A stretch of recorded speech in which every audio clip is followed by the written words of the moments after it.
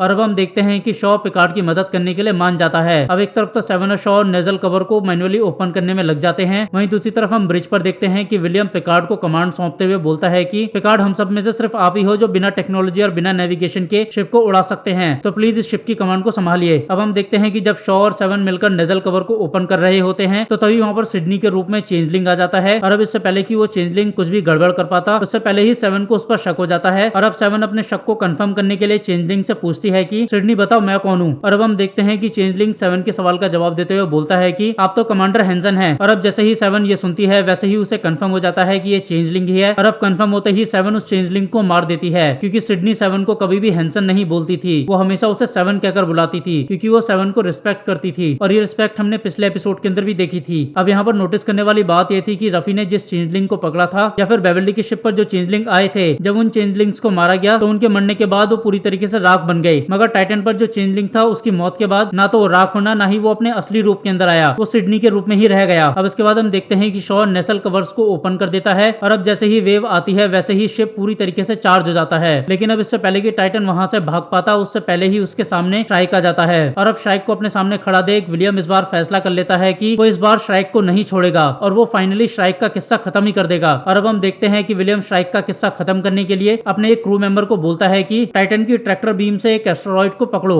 और फिर उसके बाद पूरी फोर्स से उस एस्टेरॉइड को श्राइक पर फेंक के मारो। और अब हम देखते हैं कि विलियम के ऑर्डर मिलते ही उसका क्रू मेंबर ऐसा ही करता है। और अब हम देखते हैं कि श्राइक इससे पहले कि कुछ समझ पाता, उससे पहले ही एक बहुत बड़ा एस्टेरॉइड श्राइक से से जाकर टकरा जाता है। और अब हम देखते हैं कि यह हमला इतना ज्यादा बड़ा और खतरनाक होता है कि फाइनली श्राइक बड़ी स्पीड से ग्रेविटी वेल की तरफ खींचा चला जाता है। और अब इसके बाद हम देखते हैं कि फाइनली टाइटन पूरा चार्ज हो गया था। और अब हम देखते हैं कि साथ में स्पेस बेबीज का भी जन्म हो गया था। और अब पहले तो टाइटन का क्रू इतनी मुसीबतें झेलने के बाद सुंदर सुंदर स्पेस बेबीज को देखते हैं और फिर उसके बाद विलियम के ऑर्डर्स पर टाइटन को लेकर सीधा फेडरेशन स्पेस के अंदर घुस जाते हैं। और अब हम देखते हैं कि फेडरेशन स्पेस के अंदर पहुंचने के बाद विलियम सबसे पहले तो अपनी वाइफ को वीडियो कॉल करता है और उससे माफी मांगते हुए बोलता है कि मुझे माफ कर दो और मैं तुमसे प्रॉमिस करता हूं कि मैं अपने पास्ट के सभी दुखों को भुलाकर तुम्हारे साथ और अपनी बेटी के साथ एक अच्छी जिंदगी बिताऊंगा। क्योंकि हाल ही में मौत को इतना करीब से देखने के बाद मुझे एहसास हो गया कि मैंने तुम्हारे और अपनी बेटी के साथ कितना गलत करा और जिन पलों में मैं एक अच्छी मेमोरी बना सकता था उन पलों को मैंने पूरी तरीके से बर्बाद कर दिया। लेकिन मैं तुमसे प्रॉमिस करता हूँ कि मैं अब ऐसा कुछ नहीं करूंगा और सब कुछ ठीक कर दूंगा। अब एक तरफ तो ये सब हो रहा था, वहीं दूसरी तरफ हम जैक को देखते हैं जिसके दिमाग के अंदर कोई प्रॉब्लम चल रही थी। उसे अपने दिमाग के अंदर आवाज सुनाई देती थी जो उसे अपने पास बुलाती थी और साथ ही एक लाल दरवाजे को दिखाती थी जो थोड़ा सा ओपन तो होता था मगर जैक कभी भी उस दरवाजे को पूरा नहीं खोलता था और ना ही उस दरवाजे के पार जाने की कोशिश करता था। और अब यही ये एपिसोड खत्म हो जाता है। Star Trek Picard season 3 episode 5 episode शुरू होता है और हम देखते हैं कि जो कोई भी जैक के दिमाग में घुसकर उसे पुकार रहा था वो अब उसे ऐसे विजन दिखा रहा था जिन विजन्स के अंदर वो टाइटन के क्रू को मार रहा था। साथ ही वो जैक को घर वापस आने के लिए भी बोल रहा था। अब यहाँ पर हम इन सब के साथ जैक की आंखों को लाल होते हुए भी देखते हैं और ये आंखें जैक की अक्सर तभी लाल हुआ करती थी जब जैक को या तो विजन आया करते थे या फिर उसे उस अनजान की आवाज सुनाई देती थी। अब इसके बाद हम देखते हैं कि विलियम फिर से शॉ को उसकी पोजीशन वापस करते हुए उसे फिर से टाइटन का कैप्टन बना देता है। और अब हम देखते हैं कि पोजीशन वापस मिलते ही शॉ पिकार्ड विलियम और सेवन को बताता है कि मैंने स्टारफ्लीट को तुम्हारे बारे में सब कुछ पहले ही बता दिया है और वो बहुत जल्द यहाँ पर आने वाले हैं, तो तुम सब खुद को बचाने के लिए जो कहानी बनाना चाहते हो वो बना लो। और अब इतना बोलने के बाद शॉ सेवन से पूछता है कि तो तुम स्टारफ्लीट के सवालों का जवाब एज अ फर्स्ट ऑफिसर बनकर देना चाहोगी या फिर एक्स फर्स्ट ऑफिसर बनकर देना चाहोगी। सेवन शॉ की बात को सुनकर जवाब देते हुए बोलती है कि मैं फर्स्ट ऑफिसर बनकर उनके सवालों का जवाब देना चाहूंगी। और अब शॉ सेवन की बात सुनकर उसे फिर से फर्स्ट ऑफिसर बना देता है। अब यहाँ पर हम शॉ को देखकर नोटिस कर पाते हैं कि शॉ सेवन पिकार्ड और विलियम को लेकर काफी ज्यादा सॉफ्ट हो चुका है। जहां इस सफर के शुरू होने से पहले शॉ सेवन पिकार्ड और विलियम को बिल्कुल पसंद नहीं करता था, वहीं अब वो इन दोनों को लेकर काफी ज्यादा सॉफ्ट हो गया है और शायद अब वो उनको पसंद भी करने लगा है। और ये सब सिर्फ इसीलिए हुआ क्योंकि हाल फिलहाल में इन सब ने मिलकर एक बहुत बड़ी मुसीबत से लड़ाई लड़ी और अपनी क्रू की जान बचाई थी।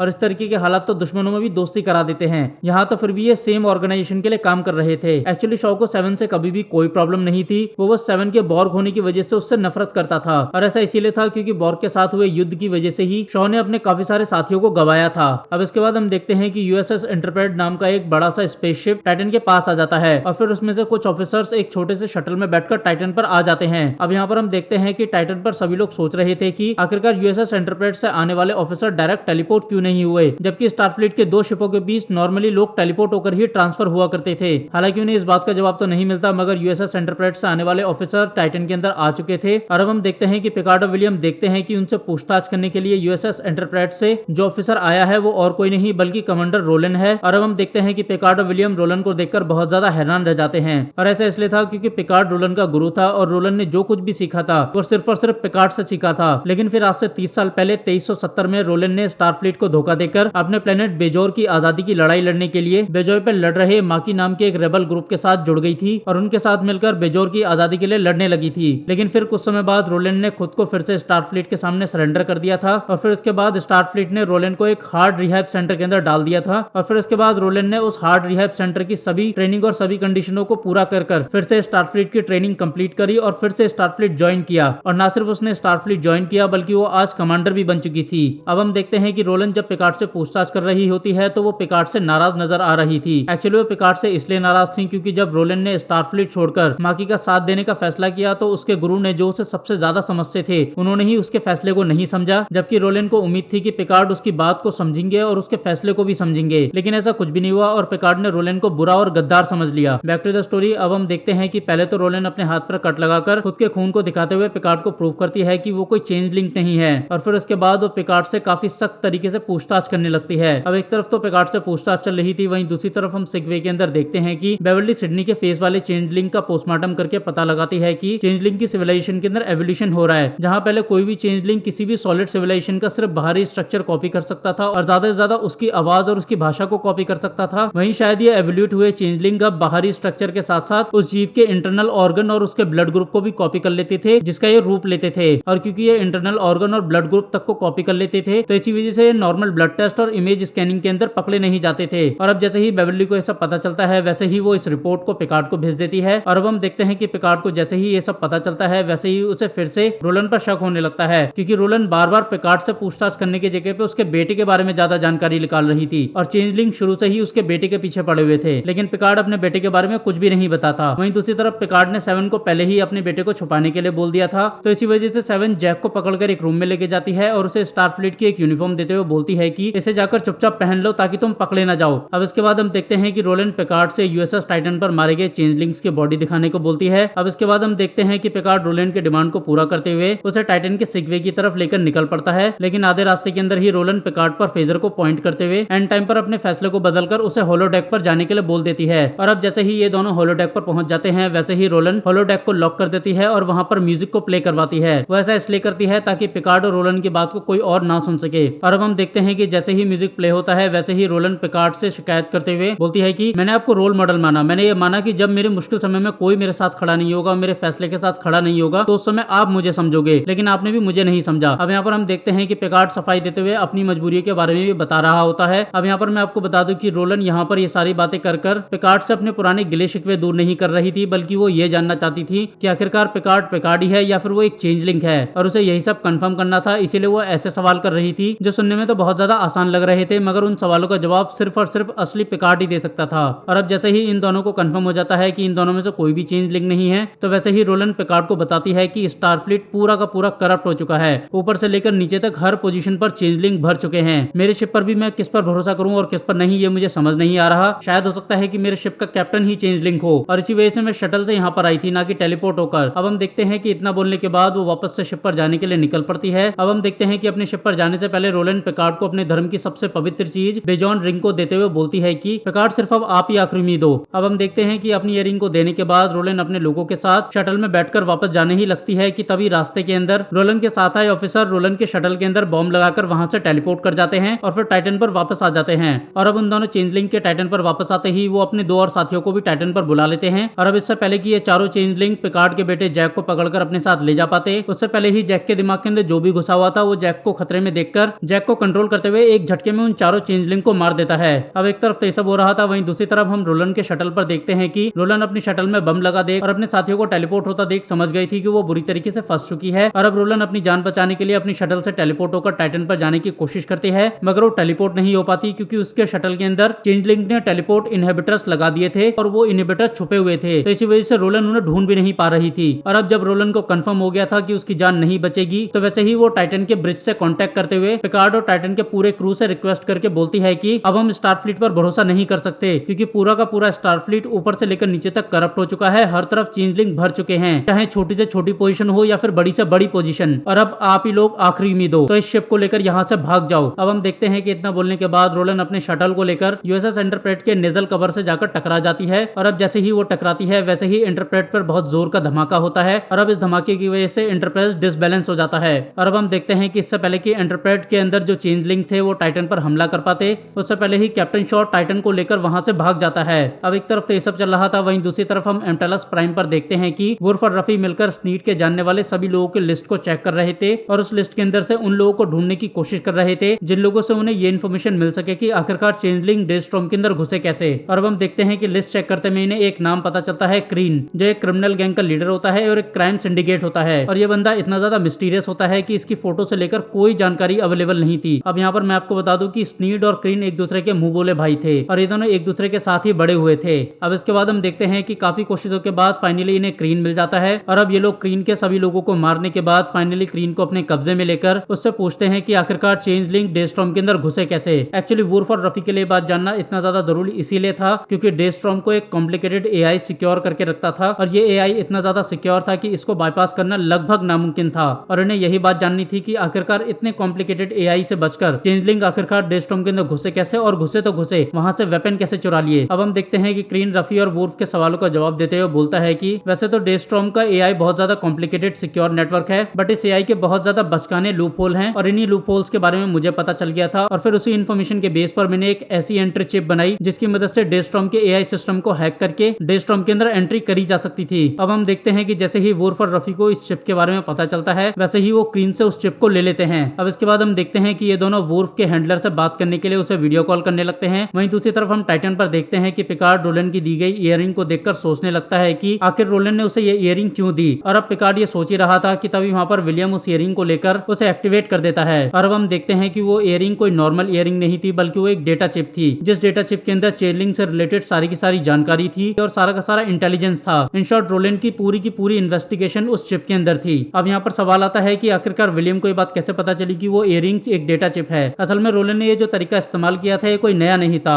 बल्कि ये तरीका बहुत ज्यादा पुराना था और क्योंकि विलियम ने ये तरीका अपने पास्ट में भी देखा हुआ था तो इसीलिए वो समझ गया था। अब हम देखते हैं कि जैसे ही ये दोनों रोलन की इन्वेस्टिगेशन को देख रहे होते हैं कि तभी उनको एक वीडियो कॉल आती है और अब जैसे ही ये दोनों उस वीडियो कॉल को उठाते हैं वैसे ही वो देखते हैं कि वीडियो कॉल के दूसरी तरफ वुल्फ और रफी हैं। और अब हमें यहाँ पर यह बात क्लियर हो जाती है कि वुल्फ का हैंडलर और कोई नहीं बल्कि रोलन थी। और अब यही ये एपिसोड खत्म हो जाता है। Star Trek Picard season 3 episode 6 episode शुरू होता है और हम देखते हैं कि शॉ टाइटन के ट्रैकिंग डिवाइस को निकलवाकर स्पेस में कहीं छुड़वा देता है और फिर उसके बाद टाइटन को लेकर रफी और वुल्फ को लेने के लिए चला जाता है। वहीं टाइटन के ट्रैकर को ट्रैक करते हुए पहले तो चेंजलिंग वाले स्टारशिप वहां पर आते हैं और फिर उसके बाद श्राइक भी वहां पर आ जाता है, यानी कि श्राइक और उसका क्रू पूरी तरीके से अभी भी सही सलामत था। अब उसके बाद हम देखते हैं कि पिकार्ड जैक को पता चलता है कि जैक को अपने डैड से रोमोटिक सिंड्रोम नाम की एक जेनेटिक बीमारी ट्रांसफर हुई है। इस बीमारी के अंदर इंसान को भ्रम होते हैं, अजीब अजीब चीजें दिखाई देती हैं, अजीब अजीब चीजों से इंसान बातें करता है और फिर उसके बाद आखिर में उस इंसान की मौत हो जाती है। लेकिन यह मौत लगभग बुढ़ापे में जाकर होती है तो इसीलिए अभी जैक को फिक्र करने की फिलहाल तो जरूरत नहीं थी। अब हम देखते हैं कि पिकार्ड अपने बेटे को हिम्मत देते हुए उसके पास जाता है और उससे बातें करने लगता है, बट जैक अपने डैड को ये बोलकर वहां से चला जाता है कि मॉम ने हमेशा मुझे आपसे दूर रखा ताकि आपके दुश्मन मुझे कोई नुकसान ना पहुंचा पाए, मगर मरने के लिए सिर्फ आपका बेटा ही होना काफी था। अब अगले सीन में हम देखते हैं कि रफी और वुल्फ भी टाइटन पर आ गए थे और अब उनके शिप पर आने के बाद वो सभी को रोलन की गई सारी इन्वेस्टिगेशन के बारे में सारी जानकारी बता देते हैं। अब यहाँ पर ये दोनों ये भी बताते हैं कि डोमिनियन वॉर के दौरान स्टार फ्लीट ने चेंजलिंग्स को हराने के लिए एक वायरस का इस्तेमाल करा था और उस वायरस की वजह से चेंजलिंग के आम लोग भी मारे गए थे। तो अगर गलतियां चेंजलिंग ने करी थी तो गलतियां स्टार फ्लीट ने भी करी थी जंग जीतने के लिए। हालांकि स्टार फ्लीट ने उस वायरस का एंटीडोज भेजा था लेकिन स्टार फ्लीट के लोगों ने जानबूझ के उस एंटीडोज को पहुंचाने में देरी करी थी ताकि और ज्यादा चेंजलिंग मर सके और वो फाइनली डोमिनियन वॉर को जीत सके। और अब उसी का नतीजा ये है कि वो अपने मासूम लोगों की मौत का बदला लेने के लिए फिर से वापस आ गए हैं। अब इसके बाद हम देखते हैं कि वुल्फ और रफी टाइटन शिप को डेस्ट्रॉम पर ले जाने के लिए बोलते हैं ताकि वो दोनों डेस्ट्रॉम में जाकर ये पता कर सकें कि आखिरकार चेंजलिंग ने कौन सा ऐसा खतरनाक हथियार चुराया है जो टेलीपोर्टेशन वेपन से भी ज्यादा खतरनाक है। अब इसके बाद हम देखते हैं कि टाइटन डेस्ट्रॉम पे पहुंच जाता है और एक मून के पीछे छुप जाता है ताकि स्टार फ्लीट के शिप उसे ढूंढ ना सके। अब इसके बाद हम देखते हैं कि वुल्फ और रफी के साथ विलियम भी डेस्ट्रॉम में चला जाता है और अब डेस्ट्रॉम में आने के बाद पहले तो वुल्फ क्रीन की दी गई चिप को लगाता है और सिस्टम को हैक करके डेस्ट्रॉम में आने की परमिशन ले लेता है।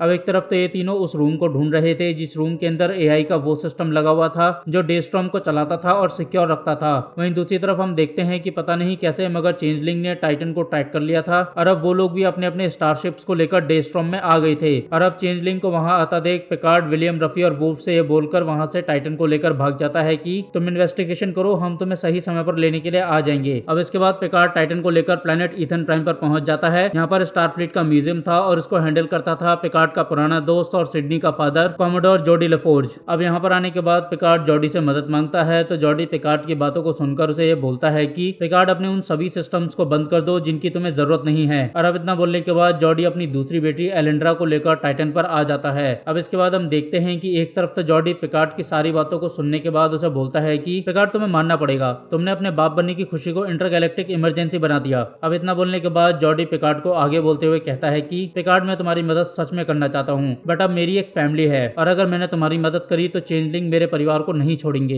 एक्चुअली पिकार्ड चाहता था कि जॉडी टाइटन के ट्रैकिंग कोड्स को क्लोन करके म्यूजियम में रखे हुए किसी शिप के अंदर डाल दे ताकि स्टार फ्लीट के अंदर जो चेंजलिंग है वो टाइटन को ढूंढ ना पाए। जॉडी पिकार्ड की बातों को सुनकर अपनी दूसरी बेटी से बोलते हुए कहता है कि एलेंड्रा जरा पिकार्ड को बताना कि स्टार फ्लीट ने हाल फिलहाल में क्या किया है। एलेंड्रा अपने डैड की बातों को सुनकर पिकार्ड को बताते हुए बोलती है कि स्टार फ्लीट ने हाल फिलहाल में सभी शिपों को इंटरलिंक कर दिया है और इसी वजह से जब भी कोई एक स्टारफ्लीट का शिप दूसरे स्टारफ्लीट के शिप के आसपास भी आता है तो दोनों स्टारफ्लीट के शिप एक दूसरे को ट्रैक कर पाएंगे, फिर चाहे उनके अंदर ट्रैकर लगा हो या ना लगा हो, क्योंकि इंटरलिंक होने के बाद सभी स्टारफ्लीट के शिप एक बीकन की तरह काम करने लगे हैं। और इसी वजह से जब तुम डेस्ट्रॉम के करीब गए तो उस समय चेंजलिंग वाले स्टारशिप्स ने आपके शिप को ट्रैक कर लिया। अब इसके बाद हम देखते हैं कि जॉर्डी को काफी मनाने की कोशिश करने के बावजूद भी जॉर्डी पिकार्ड की बात को नहीं मानता और ये बोलता है कि पिकार्ड मैं अपने परिवार को किसी खतरे में नहीं डाल सकता और मैं सिडनी को भी अपने साथ ले जाना चाहता हूँ ताकि जब कभी भी तुम लोग अरेस्ट हो तो मेरी बेटी किसी भी मामले में फंसे ना। अब इसके बाद हम देखते हैं कि जैसे ही सिडनी को अपने डैड का फैसला पता चलता है तो वैसे ही वो अपने डैड के पास जाती है और उनसे लड़ते हुए उनसे बोलती है कि डैड मैं स्टारफ्लीट हूँ और गैलेक्सी मुसीबत में है और गैलेक्सी को बचाना मेरा फर्ज है, तो मैं अपने फर्ज से गद्दारी करके आपके साथ घर नहीं जाऊंगी क्योंकि मुझे आपके साथ घर पर रहकर आपके और पिकार्ड के किस्से नहीं सुनने, मुझे अपने नए किस्से बनाने हैं, मुझे भी बहादुरी वाले काम करने हैं और गैलेक्सी को बचाना है। और हाँ, मैं एलेंड्रा की तरह नहीं हूँ, आपको जाना है तो आप जाइए, लेकिन मैं अपने क्रू के साथ मरते समय तक रहूंगी क्योंकि ये मेरा परिवार है। अब इतना बोलने के बाद सिडनी वापस ब्रिज पर आ जाती है और अब जैसे ही सिडनी ब्रिज पर आती है वैसे ही जैक और सिडनी मिलकर टाइटन को बीकन बनने से बचाने के लिए स्टारफ्लीट म्यूजियम के एक शिप से क्लॉकिंग डिवाइस को चुरा लेते हैं और फिर उसके बाद सिडनी और जैक मिलकर उस क्लॉकिंग डिवाइस को टाइटन के अंदर लगाने लगते हैं। लेकिन क्योंकि उन्हें क्लॉकिंग डिवाइस लगाना नहीं आता था तो इसी वजह से वो दोनों क्लॉकिंग डिवाइस को गलत तरीके से लगा देते हैं और अब क्लॉकिंग डिवाइस के गलत तरीके से लगने की वजह से टाइटन के अंदर हाई लेवल की ईएम रेडिएशन जनरेट होने लगती है। और अब ये सब देखकर पिकार्ड और जॉर्डी समझ गए थे कि उन्हीं के बच्चों ने ये सब किया है। और अब इसके बाद जॉर्डी जैक और सिडनी के पास जाकर उन दोनों को साइड हटा देता है और फिर इसके बाद खुद क्लॉकिंग डिवाइस को सही तरीके से लगा देता है। और अब क्योंकि सिडनी और जैक ने बिना परमिशन के क्लॉकिंग डिवाइस को एक शिप से चुराकर दूसरे शिप में लगाया था जो कि एक इनलीगल एक्टिविटी थी और अब तक इस इनलीगल एक्टिविटी के बारे में स्टारफ्लीट को पता चल चुका होगा और वो बहुत जल्दी यहाँ पर आने वाले होंगे। और जब वो आएंगे तो उस समय जॉर्डी अपनी बेटी की जान को खतरे में नहीं डाल सकता था, तो इसी वजह से वो अपनी दूसरी बेटी को लेकर भी टाइटन पर ही रुक जाता है। और अब जॉर्डी को मजबूरन अपनी दूसरी बेटी के साथ इनके मिशन को ज्वाइन करना पड़ता है क्योंकि अगर वो अब म्यूजियम के अंदर रुका तो उसे पकड़ लिया जाएगा और उसे कड़ी से कड़ी सजा दी जाएगी और साथ में उसकी बेटी को भी टॉर्चर किया जाएगा। अब एक तरफ तो ये सब हो रहा था, वहीं दूसरी तरफ हम डेस्ट्रॉम पर देखते हैं कि विलियम वुर्फ और रफी को पता चल जाता है कि डेस्ट्रॉम की सिक्योरिटी कोई और नहीं बल्कि डेटा कर रहा था।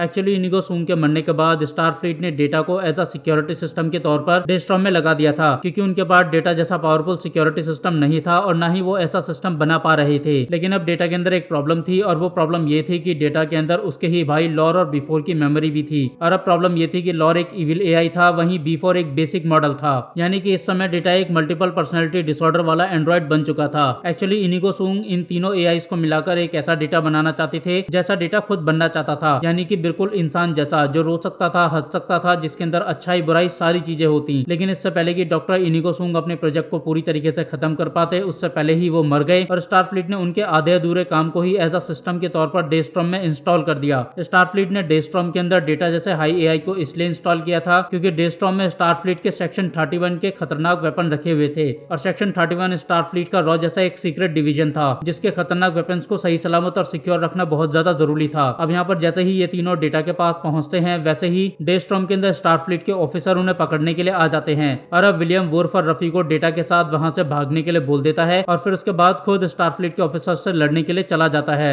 अब जब ये तीनों वहां पर फंस चुके थे तो तभी वहां पर टाइटन भी आ जाता है जो इन सभी को टेलीपोर्ट करके पहले तो टाइटन में ले आता है और फिर उसके बाद तेजी से वहां से भाग जाता है। लेकिन इन सब में विलियम टेलीपोर्ट नहीं हो पाता क्योंकि इससे पहले कि विलियम टेलीपोर्ट हो पाता उससे पहले ही स्टारफ्लीट के एक ऑफिसर ने उसके ऊपर टेलीपोर्ट इनहिबिटर लगा दिया था। अब इसके बाद हम देखते हैं कि जो स्टारफ्लीट के ऑफिसर डेस्ट्रॉम में इन तीनों को पकड़ने के लिए आए थे वो स्टारफ्लीट के ऑफिसर नहीं थे बल्कि चेंजलिंग थे और उनके साथ जो उनकी बॉस थी वो और कोई नहीं बल्कि वाडिक थी। अब इसके बाद हम देखते हैं कि वाडिक विलियम को पकड़कर अपने शिप में ले आती है जहाँ पर पहले से ही वाडिक ने विलियम की वाइफ दीना को पकड़कर कैद किया हुआ था। अब एक तरफ तो विलियम और उसकी वाइफ को वाडिक ने कैद कर लिया था, वहीं दूसरी तरफ हम देखते हैं कि डेटा लॉर्ड से लड़ते हुए किसी तरीके से अपनी बॉडी पर कंट्रोल पाता है और फिर उसके बाद सभी को दिखाता है कि डेस्ट्रॉम से आखिर कौन सा वेपन चोरी हुआ था। और अब हम देखते हैं कि डेस्ट्रॉम से और कुछ नहीं बल्कि पिकार्ड की पुरानी बॉडी चोरी हुई थी, वो बॉडी जो पिकार्ड की ओरिजिनल बॉडी थी। और अब यही एपिसोड खत्म हो जाता है। Star Trek Picard season 3 episode 7 episode शुरू होता है और हम देखते हैं कि पिकार्ड, शॉ और 7 अपने अपने स्टारफ्लीट के पुराने दोस्तों को कांटेक्ट करके मदद मांगने की कोशिश कर रहे होते हैं, मगर हर बार वो जिसको भी कांटेक्ट किया करते थे वो चेंजलिंग निकल आता था और इसी वजह से हर बार ट्रैक होने से बचने के लिए इन्हें कांटेक्ट कट करके लोकेशन बदलनी पड़ती थी। और अब फाइनली इन सबको यकीन हो गया था कि इन्हें अकेले ही लड़ना होगा क्योंकि ये लोग इस तरह बार बार लोगों को कांटेक्ट करके पूरे क्रू को प्रॉब्लम में नहीं डाल सकते।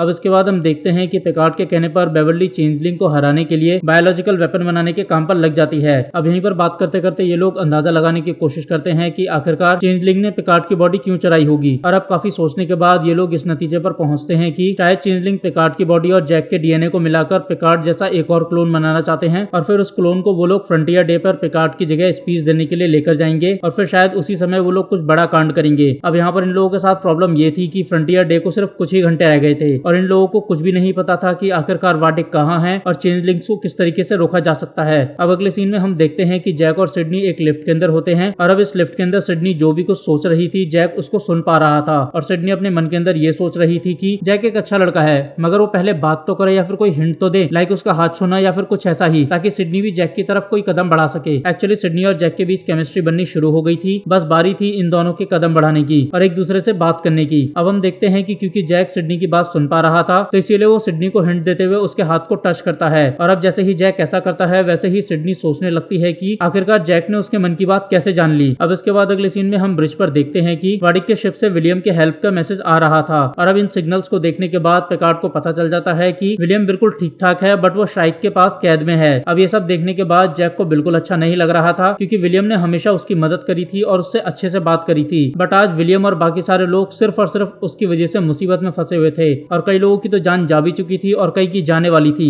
अब इन सबको देखने के बाद जैक इतना ज्यादा परेशान हो जाता है कि वो पिकार्ड से बोलता है कि मैं अपनी वजह से इतने सारे लोगों को मरता हुआ नहीं देख सकता, तो आप मुझे वाडिक को सौंप दो जिसके बदले विलियम और बाकी सारे लोग फ्री हो जाएंगे और उनकी जान बच जाएगी। और वैसे भी मुझ जैसे एक इंसान की जान बचाने के लिए इतने सारे लोगों की जान खतरे में नहीं डालनी चाहिए। अब जैक की बात सुनने के बाद पिकार्ड के दिमाग में वाडिक को पकड़ने का एक आइडिया आता है और वो आइडिया ये था कि टाइटन खुद को श्राइक को ढूंढने देगा और जब श्राइक टाइटन को ढूंढ लेगा तो फिर उसके बाद टाइटन का क्रू इंतजार करेगा वादिक के टाइटन के अंदर आने का और फिर जैसे ही वादिक टाइटन के अंदर आ जाएगी वैसे ही जैक वादिक और उसके लोगों को जाल में फंसाकर उन्हें कैद करवा लेगा और फिर उसके बाद वाडिक से पूछताछ करके पता किया जाएगा कि आखिर चेंजलिंग जैक के पीछे क्यों पड़े हैं। अब हम देखते हैं कि सब कुछ प्लान के हिसाब से होता है। वाडिक और उसके लोग टाइटन में आ भी जाते हैं और फिर उसके बाद उन्हें कैद भी कर लिया जाता है और अब जैक और सिडनी वाडिक के कैद हो चुके लोगों के बीच चारों तरफ से फंस जाते हैं। और अब हम देखते हैं कि प्लान के हिसाब से जॉडी को सिडनी और जैक को टेलीपोर्ट करना था, मगर इससे पहले कि जॉडी उन दोनों को टेलीपोर्ट कर पाता उससे पहले ही लॉर डेटा की बॉडी पर कंट्रोल कर लेता है और क्योंकि डेटा टाइटन से लिंक था तो इसी वजह से लॉर भी टाइटन से लिंक होता है। और अब हम देखते हैं कि लॉर इसी चीज का फायदा उठाकर पूरे टाइटन को अपने कब्जे में ले लेता है और उसके सारे कंट्रोल्स को अपने कंट्रोल में ले लेता है और फिर उसके बाद वाडिक के लोगों को कैद से आजाद कर देता है। और अब जैसे ही वाडिक के लोग आजाद होते हैं वैसे ही वाडिक के लोग जैक और सिडनी पर हमला कर देते हैं। और अब हम देखते हैं कि पहले तो जैक अपने पास आ रहे वाडिक के लोगों को मार देता है और फिर उसके बाद जैसे ही वो सिडनी को बचाने के लिए उसके पास जाता है वैसे ही लॉर सिडनी और जैक के बीच एक शील्ड को क्रिएट कर देता है और अब जैक सिडनी को बचाने के लिए उसके दिमाग में उसे फाइटिंग मूव बताने शुरू कर देता है। और अब हम देखते हैं कि एक तरफ तो सिडनी जैक के दिए गए इंस्ट्रक्शंस की मदद से वाडिक के लोगों से लड़ रही थी, वहीं दूसरी तरफ हम जॉडी को देखते हैं जो डेटा को फिर से अपनी बॉडी पर कंट्रोल हासिल करने के लिए रिक्वेस्ट कर रहा था और साथ ही वो लॉर से भी बोल रहा था कि प्लीज मेरी बेटी को छोड़ दो। अब इन सब के बीच हम देखते हैं कि पिकार्ड और बेवर्ली वाडिक से पूछताछ कर रहे होते हैं और ये जानने की कोशिश करते हैं कि आखिर चेंजलिंग बाहरी रूप के साथ साथ इंटरनल ऑर्गन और ब्लड को कैसे कॉपी कर पा रहे हैं। वाडिक इन दोनों के सवाल का जवाब देते हुए बोलती है कि डोमिनियन वॉर के बाद जब स्टारफ्लीट ने हमें कैद किया तो फिर उसके बाद स्टारफ्लीट की एक साइंटिस्ट ने मुझ पर और मेरे साथियों पर एक्सपेरिमेंट करने शुरू कर दिए। ये एक्सपेरिमेंट इसलिए हो रहे थे ताकि स्टारफ्लीट हमें एक वेपन के तौर पे इस्तेमाल कर सके और हमारी रूप बदलने की खासियत को इस्तेमाल करके हमें जासूस बना सके और हमें वेपन बनाने के चक्कर में उस साइंटिस्ट ने हमें इतना टॉर्चर किया कि आखिरकार जैसे ही हम विकसित हुए तो वैसे ही मैंने पहले तो उस साइंटिस्ट को मार दिया जो हम पर एक्सपेरिमेंट किया करती थी और फिर उसके बाद मैंने उसी का रूप ले लिया। अब इसके बाद हम देखते हैं कि ये दोनों वाडिक से पूछते हैं कि आखिरकार वो उनके बेटे के पीछे क्यों पड़ी हुई है। अब इन दोनों के सवाल का जवाब देते हुए वाडिक बोलती है कि जैक तुम्हारा बेटा नहीं है, तुम्हारा तो उससे कोई लेना देना भी नहीं है, वो किसी और का है। अब ये तीनों आपस में बात कर ही रहे होते हैं कि तभी लॉर वाडिक को भी कैद से आजाद कर देता है और अब हम देखते हैं कि जैसे ही वाडिक आजाद होती है वैसे ही वो वहां से भाग जाती है और अब हम देखते हैं कि वाडिक के भागते ही डेटा अपनी बॉडी पर फिर से कंट्रोल हासिल कर लेता है और फिर उसके बाद टाइटन का फुल कंट्रोल वापस से टाइटन के क्रू को ट्रांसफर कर देता है। वहीं दूसरी तरफ हम सिडनी को देखते हैं जो वाडिक के लोगों को मार देती है। अब यहाँ पर हम देखते हैं कि सिडनी इस बात से भी हैरान थी कि आखिरकार जैक उसके मन की बात कैसे जान पा रहा था और वो अपनी बात को भी सिडनी के दिमाग में कैसे बोल पा रहा था। मगर अब इन सब चीजों का, इन सब सवालों का कोई मतलब नहीं था क्योंकि अब बहुत देर हो चुकी थी, क्योंकि वाडिक अपने लोगों के साथ ब्रिज पर आ गई थी और अब उसने टाइटन पर कब्जा कर लिया था और अब यही एपिसोड खत्म हो जाता है। Star Trek Picard season 3 episode 8। Episode शुरू होता है और हम देखते हैं कि वाडिक के लोग एक एक करके काफी सारे स्टारफ्लीट ऑफिसर्स को मार देते हैं। वहीं दूसरी तरफ पिकार्ड, बेवर्ली, जैक और सिड्नी एक रूम के अंदर छुपे हुए थे। अब हम देखते हैं कि काफी देर तक ढूंढने के बाद जब वाडिक के लोगों को जैक नहीं मिलता तो तब वाडिक पूरे शिप में अनाउंसमेंट करते हुए बोलती है कि जैक, अगर तुम मेरे पास 10 मिनट में नहीं आए तो मैं हर 10 मिनट के अंदर एक स्टारफ्लीट ऑफिसर को मारूंगी। अब वाडिक की बात सुनकर जैक ब्रिज पर जाने लगता है तो पिकार्ड और बेवर्ली उसे रोक लेते हैं। और अब यहाँ जैक अपने मॉम डैड को अपनी पावर्स के बारे में बताते हुए बोलता है कि मुझे पता है आप मेरी बात पे यकीन नहीं करोगे और आपको अजीब लगेगा, मगर मैं लोगों के दिमागों को पढ़ सकता हूँ, उनके दिमाग में अपनी बात डाल सकता हूँ और साथ ही उन्हें कंट्रोल भी कर सकता हूँ। अब जब पिकार्ड को जैक की पावर्स के बारे में पता चलता है तो वो एक प्लान बनाता है और वो प्लान ये था कि ब्रिज पर जितने भी स्टारफ्लीट ऑफिसर हैं उनमें से जो भी स्टारफ्लीट ऑफिसर कंप्यूटर स्क्रीन के करीब होगा, जैक उसको कंट्रोल में लेकर उसकी मदद से पिकार्ड के ओवरराइड कोड को टाइटन शिप में डाल देगा। भैया टाइम प्लीज। तो चलो मैं आपको एक बात बताता हूँ। यहाँ पर ओवरराइड कोड जो होते हैं ना, वो इस तरीके के कोड होते हैं जिनकी मदद से किसी भी स्टारफ्लीट शिप को ना उस कंडीशन में बंद किया जा सकता है जिस कंडीशन में अगर शिप दुश्मन के हाथ में चला जाए। जिस तरीके से अभी वाडिक के हाथ में शिप है और पिकार्ड का अगर ओवरराइड कोड डलेगा, टाइटन बंद हो जाएगा। टाइटन बंद, वाडिक का कंट्रोल बंद। तेरी वजह से वीडियो की ड्यूरेशन बढ़ती है, भाग यहाँ से। अब हम देखते हैं कि जब जैक पिकार्ड के प्लान को फॉलो करता है तो वाडिक उसे पकड़ लेती है और वो पहचान जाती है कि स्टारफ्लीट ऑफिसर की बॉडी को जैक ने कंट्रोल किया हुआ है। और अब जैसे ही जैक पकड़ा जाता है वैसे ही जैक उस ऑफिसर की बॉडी को अपने कंट्रोल से छोड़ देता है। अब इसके बाद हम देखते हैं कि वाडिक गुस्से में एक स्टारफ्लीट ऑफिसर को मार देती है। और अब ऑफिसर के मरने की खबर जैसे ही जैक, पिकार्ड, बेवर्ली और सिडनी को पता चलती है वैसे ही पिकार्ड सिडनी से बोलता है कि क्या तुम टाइटन के किसी भी एक सिस्टम को हैक नहीं कर सकती। सिडनी पिकार्ड के सवाल का जवाब देते हुए बोलती है कि शायद पूरे 1 साल मेहनत करने के बाद मैं शिप के किसी एक सिस्टम को हैक करके कंट्रोल कर पाऊं, मगर कोई मशीन जिसकी कंप्यूटिंग स्पीड 9 ट्रिलियन सेकंड्स है वो ये काम सिर्फ 1 मिनट में कर सकती है। अब सिडनी की बात सुनकर पिकार्ड, जैक, बेवर्ली और सिडनी को लेकर उस रूम में जाता है जहां पर डेटा होता है। अब इसके बाद हम देखते हैं कि जैक तो ब्रिज पर चला जाता है वाडिक का ध्यान भटकाने के लिए और पिकार्ड शिप के कंट्रोल्स को वापस लेने के काम पर लग जाता है। अब हम देखते हैं कि पिकार्ड के कहने पर जॉर्डी लॉर और डेटा के ब्रेन के पार्टीशन को खत्म कर देता है। यह पार्टीशन इसलिए हटाया गया था ताकि डेटा और लॉर लड़कर लॉर को हमेशा हमेशा के लिए खत्म कर दे और फिर अपनी बॉडी पर कंट्रोल फिर से हासिल कर ले। एक्चुअली डेटा का ब्रेन 2 हिस्सों में डिवाइड था, एक हिस्सा डेटा के कंट्रोल में था और दूसरा हिस्सा लॉर के कंट्रोल में था। और इन दोनों में से कोई भी एक दूसरे के हिस्से में नहीं घुस सकता था क्योंकि इन दोनों के ही हिस्सों के बीच एक पार्टीशन वॉल बनी हुई थी। और इस वॉल को डॉक्टर सॉन्ग ने इसलिए बनाया था क्योंकि वो ये बात जानते थे कि अगर ये पार्टीशन नहीं बनाया गया तो लॉर डेटा पे हावी होकर उसको खत्म कर देगा और फिर उसके बाद डेटा की पूरी बॉडी पर कंट्रोल कर लेगा। और अब हम देखते हैं कि पार्टीशन हटने के बाद हो भी यही रहा था। लॉर तेजी से जीतता जा रहा था और डेटा वाले हिस्से पर लगातार कंट्रोल बढ़ाता जा रहा था। लॉर डेटा से उसकी सभी यादों को मांग रहा था और डेटा चुपचाप उसे अपनी सारी यादें देता जा रहा था। और अब हम देखते हैं कि एक पल के लिए डेटा पूरी तरीके से खत्म हो जाता है, लेकिन क्योंकि डेटा ने अपना सब कुछ लॉर को दे दिया था तो इसी वजह से लॉर अपने आप ही डेटा का हिस्सा बन चुका था। और अब हम देखते हैं कि दूसरे ही पल एक झटके के अंदर डेटा फिर से वापस आ जाता है और अब वो लॉर को पूरी तरीके से खत्म करके अपने ब्रेन पर पूरा कंट्रोल जमा लेता है। और अब फाइनली डेटा पूरी तरीके से ठीक हो चुका था और उसकी बॉडी पर उसी का कंट्रोल आ चुका था। अब हम देखते हैं कि कंट्रोल वापस आते ही डेटा सिर्फ 1 मिनट के अंदर पूरे टाइटन के कंट्रोल को अपने हाथ में ले लेता है। वहीं दूसरी तरफ हम ब्रिज पर देखते हैं कि जैक एक बॉम्ब को लेकर वाडिक के पास चला जाता है और उसे धमकी देते हुए बोलता है कि अगर तुम ये चाहती हो कि मैं इस बॉम्ब से खुद को ना ब्लास्ट कर लूं तो तुम इस ब्रिज पर जितने भी स्टारफ्लीट ऑफिसर हैं उन्हें यहाँ से चुपचाप जाने दो। और अब क्योंकि वाडिक को जैक चाहिए था तो इसीलिए वो जैक की बात मान लेती है। और अब हम देखते हैं कि ब्रिज से सारे स्टारफील्ड ऑफिसर बाहर जा चुके थे, मगर ठीक लास्ट मोमेंट पर 7 फिर से जैक के पास आ जाती है। अब इसके बाद हम देखते हैं कि वाडिक को यह पता था कि जैक को लाल कलर के दरवाजे के विजन दिखाई देते हैं और उसे किसी की आवाज भी सुनाई देती है, मगर इससे पहले कि जैक वाडिक से ये जान पाता कि उसे ये सब कैसे पता, उससे पहले ही डेटा शिप का कंट्रोल अपने हाथ में ले चुका था। और अब इसके बाद हम देखते हैं कि जैक जिसे बॉम्ब बता रहा था वो और कुछ नहीं बल्कि एक ऐसा डिवाइस था जिसकी मदद से उस डिवाइस के आसपास के कुछ हिस्से में ग्रेविटी और ऑक्सीजन मेंटेन रहती थी और एक शील्ड क्रिएट हो जाती थी। और अब हम देखते हैं कि जैक उस डिवाइस को ऑन करके 7 के साथ उस डिवाइस की शील्ड के अंदर आ जाता है। और अब इसके बाद हम देखते हैं कि पिकार्ड ब्रिज की स्क्रीन वाले हिस्से को ओपन करवा देता है। और अब हम देखते हैं कि स्क्रीन के ओपन होते ही वाडिक और उसके लोग जो ब्रिज पर थे वो ब्रिज के बाहर स्पेस के अंदर फिक्के चले जाते हैं। और अब इसी के साथ वाडिक और उसके लोग जमकर मर जाते हैं और वाडिक की बॉडी उसके ही शिप से जाकर टकरा जाती है और पूरी तरीके से टूट जाती है। अब एक तरफ तो ये सब हो रहा था, वहीं दूसरी तरफ हम श्राइक पर देखते हैं कि वुल्फ और रफी मिलकर विलियम और उसकी वाइफ डियाना को बचाकर और श्राइक के पूरे डेटा को कॉपी करके वहां से भाग जाते हैं। और फिर जैसे ही टाइटन का कंट्रोल उसके क्रू के पास आता है वैसे ही ये लोग भी टाइटन के अंदर आ जाते हैं। और अब हम देखते हैं कि जैसे ही रफी टाइटन के अंदर आती है वैसे ही वो वाडिक के बचे कुछ लोगों को भी मार देती है। अब इसके बाद हम देखते हैं कि 7 के ऑर्डर पर श्राइक स्ट्राइक पर हमला करके स्ट्राइक को पूरी तरीके से खत्म कर दिया जाता है और इसी के साथ खत्म हो जाती है पिकार्ड की पुरानी बॉडी, क्योंकि वो भी स्ट्राइक के अंदर ही थी। अब इसके बाद हम देखते हैं कि डियाना जैसे ही टाइटन के अंदर आती है वैसे ही उसे जैक के अंदर एक नेगेटिव एनर्जी महसूस होने लगती है। अब इसके बाद हम देखते हैं कि डियाना जैक की थेरेपी करना शुरू करती है और फिर वो उसके साथ उसके विजन्स में जाती है। और अब हम देखते हैं कि डियाना उसके विजन में जाकर जैसे ही लाल दरवाजे को ओपन करना शुरू करती है वैसे ही ये एपिसोड खत्म हो जाता है।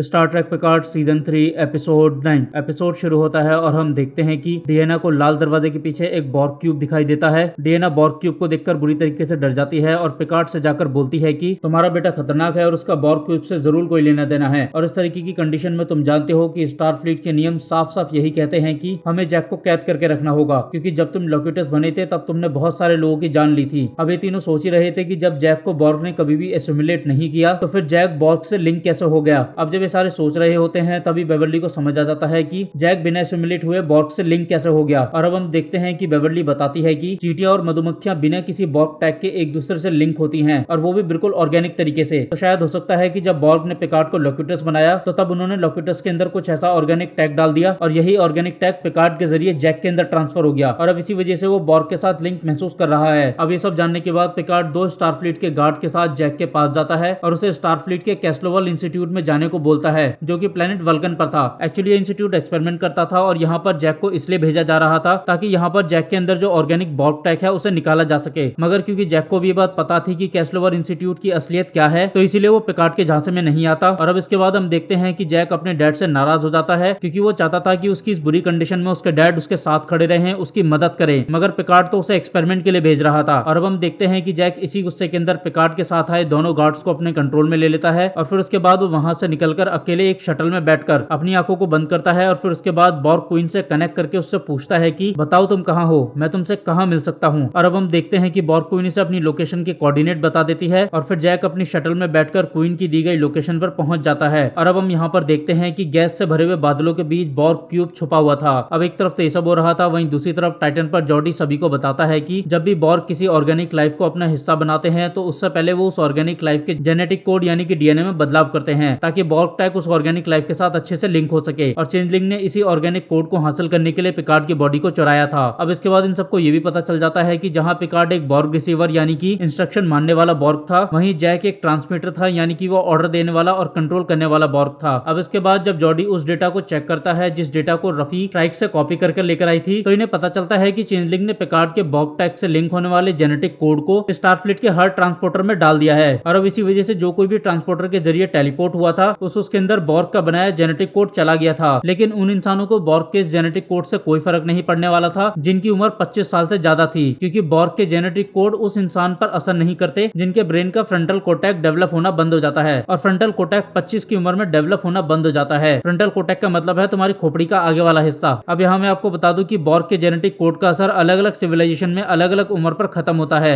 अब इन सब के सामने सबसे बड़ी परेशानी ये थी कि फ्रंटियर डे शुरू हो चुका था और अब स्टारफ्लीट के हर एक शिप को आपस में बॉर्ग की तरह लिंक करने वाला प्रोग्राम भी एक्टिवेट हो चुका था। अब इससे पहले कि बॉर्ग स्टारफ्लीट पर हमला कर पाता उससे पहले ही शॉ पिकार्ड के कहने पर टाइटन को फ्रंटियर डे की सेरेमनी में ले जाता है। और अब हम देखते हैं कि सेरेमनी में पहुंचते ही पिकार्ड सेरेमनी को लीड कर रही एडमिरल को कांटेक्ट करके बॉर्ग और चेंजलिंग की साजिश के बारे में बताने लगता है। मगर इससे पहले कि वो अपनी बात को पूरा कर पाता उससे पहले ही टाइटन पूरी तरीके से स्टारफ्लीट के कंट्रोल में चला जाता है और अब इसी के साथ पिकार्ड का एडमिरल के साथ भी कांटेक्ट कट जाता है। अब इसके बाद हम देखते हैं कि जैसे ही जैक बॉर्ग क्वीन के पास पहुंचता है वैसे ही वो उसे अपने आप से लिंक कर लेती है और फिर उसके बाद उसे नाम देती है वॉक यानी कि आवाज या फिर एक लीडर की आवाज। और अब हम देखते हैं कि जैसे ही जैक क्वीन के साथ लिंक होता है वैसे ही वो स्टारफ्लीट पर उन सभी लोगों को कंट्रोल कर लेता है जिनकी उम्र 25 साल से कम थी और उनके अंदर बॉर्ग के जेनेटिक कोड मिले हुए थे। और अब एक तरफ तो बॉर्ग के कंट्रोल में आने वाले सभी स्टारफ्लीट ऑफिसर उन ऑफिसर्स को ढूंढ ढूंढ के मारने लगते हैं जो बॉर्ग के कंट्रोल में नहीं थे। वहीं दूसरी तरफ हम देखते हैं कि टाइटन पर जितने भी बूढ़े बूढ़े ऑफिसर होते हैं वो एक शटल में बैठकर वहां से भाग जाते हैं ताकि वो बॉर्ग क्वीन को रोक सकें। अब इन बूढ़े ऑफिसर्स को बचाने के चक्कर में शॉ मारा जाता है और सेवन और रफी भी टाइटन पर फंस जाते हैं। अब इसके बाद हम देखते हैं कि एक तरफ तो स्टारफ्लीट के वो सभी शिप जो एसिमुलेट हो चुके थे वो अर्थ की प्रोटेक्शन शील्ड को तोड़ने के लिए निकल पड़ते हैं। वहीं दूसरी तरफ हम देखते हैं कि जॉर्डी सबको लेकर स्टारफ्लीट के म्यूजियम आ जाता है क्योंकि यहाँ पर यूएसएस एंटरप्राइज डी होता है जिसको जॉर्डी ने सालों की मेहनत से ठीक कर दिया था। और यूएसएस एंटरप्राइज इस समय किसी भी स्टारफ्लीट के ऑनलाइन सिस्टम से लिंक नहीं था और क्योंकि ये स्टारफ्लीट के किसी भी ऑनलाइन सिस्टम से लिंक नहीं था इसीलिए एंटरप्राइज डी को हैक करना या फिर उसे कंट्रोल करना बिल्कुल ही नामुमकिन था। और अब हम देखते हैं कि यूएसएस एंटरप्राइज की पुरानी टीम फिर से पिकार्ड की कैप्टनशिप में एक और मिशन को अंजाम देने के लिए निकल पड़ती है, फिर से यूनिवर्स को बचाने के लिए निकल पड़ती है। और अब यहीं ये एपिसोड खत्म हो जाता है।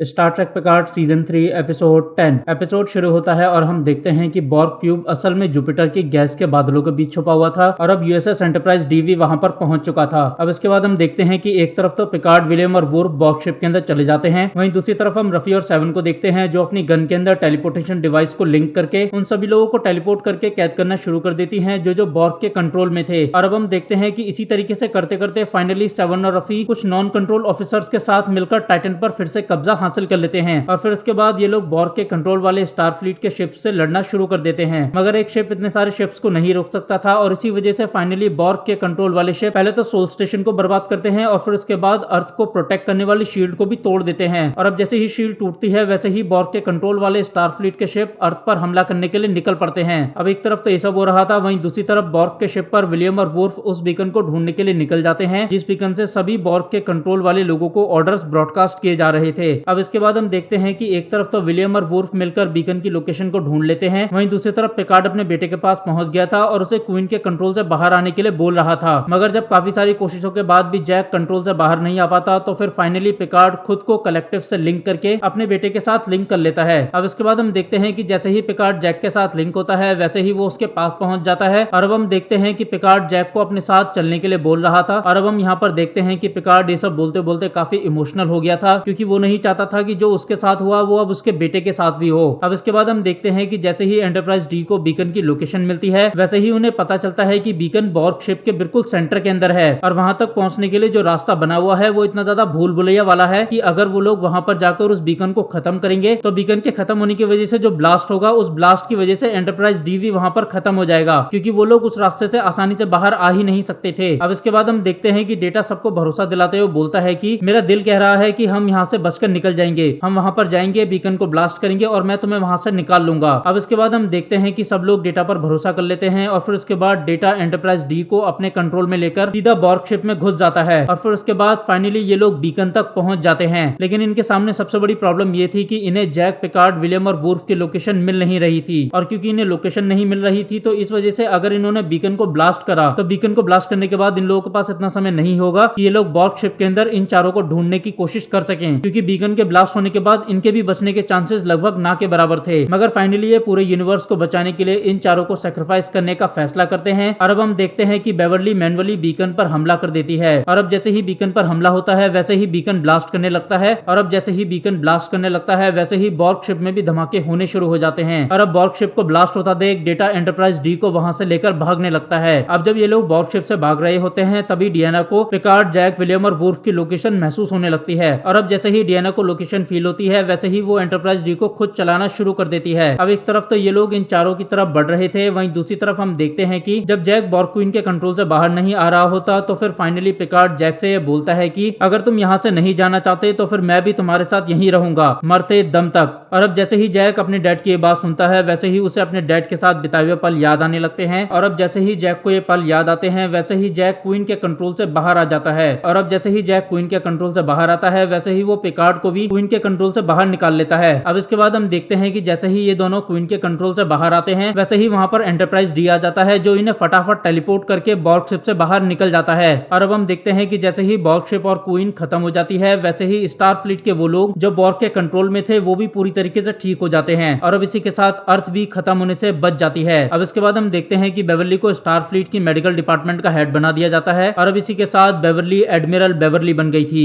जो सभी स्टार फ्लीट ऑफिसर के अंदर से बॉर्ग के डाले गए जेनेटिक कोड्स को खत्म करने का तरीका भी खोज लेती है और साथ ही एवोल्यूट हुए चेंजलिंग को ढूंढने का भी तरीका ढूंढ निकालती है। और अब बेवर्ली के इन्हीं सॉल्यूशंस की वजह से स्टार फ्लीट अपने छुपे हुए दुश्मन से बच पा रहा था और अपने छुपे हुए दुश्मन को ढूंढ भी पा रहा था। अब इसके बाद हम देखते हैं कि जैसे ही रफी के परिवार को न्यूज से पता चलता है कि रफी की वजह से ही पूरा यूनिवर्स बच पाया है तो वैसे ही रफी का बेटा उसे कांटेक्ट करके उसे घर बुलाने लगता है और ये वही बेटा था जो पिछले सीजन के अंदर अपनी माँ की शक्ल तक नहीं देखना चाहता था और ना ही वो ये चाहता था कि रफी उसकी बेटी यानी कि अपनी पोती से मिले, मगर आज वही बेटा रफी को वीडियो कॉल करके अपनी बेटी से वीडियो कॉल पर बात करवा रहा था। यानी कि फाइनली रफी को भी उसके परिवार ने एक्सेप्ट कर लिया था। अब इसके बाद हम देखते हैं कि कहानी 1 साल आगे जाती है और अब हम देखते हैं कि यूएसएस टाइटन का नाम बदलकर यूएसएस एंटरप्राइज जी कर दिया गया था और अब इस शिप की कैप्टन 7 थी, फर्स्ट ऑफिसर रफी थी और कैप्टन का सलाहकार जैक था। अब इसके बाद हम देखते हैं कि विलियम और उसकी वाइफ के बीच भी सब कुछ सही हो गया था और अब फाइनली लास्ट के सीन में हम देखते हैं कि जैक से मिलने के लिए क्यू आता है। हालांकि जैक क्यू को देखकर हैरान नहीं होता क्योंकि पिकार्ड ने जैक को क्यू के बारे में सब कुछ बता दिया था। बस जैक ये देखकर हैरान था कि पिकार्ड ने तो उसे यह बताया था कि क्यू मर चुका है, तो फिर वो उसके सामने जिंदा कैसे खड़ा है। अब यहाँ पर क्यू जैक के कंफ्यूजन को दूर करते हुए बोलता है कि मैं मरा नहीं था, बस तुम्हारे डैड का समय खत्म हो गया था और तुम्हारा समय शुरू हो रहा है। यानी कि क्यू मरा नहीं था, बस पिकार्ड का सफर खत्म हो चुका था क्योंकि अब पिकार्ड के सफर को उसकी अगली पीढ़ी आगे बढ़ाने वाली थी और अब ये समय और सफर था पिकार्ड की नेक्स्ट जनरेशन का। और अब आखिर में मैं उस लाइन के साथ इस कहानी को खत्म करूंगा जिस लाइन को पिकार्ड की मॉम मुझसे बोला करती थी और जिस लाइन को मैं बचपन में खुद से भी बोला करता था इस विशाल और खूबसूरत स्पेस को देखते हुए कि चलो देखें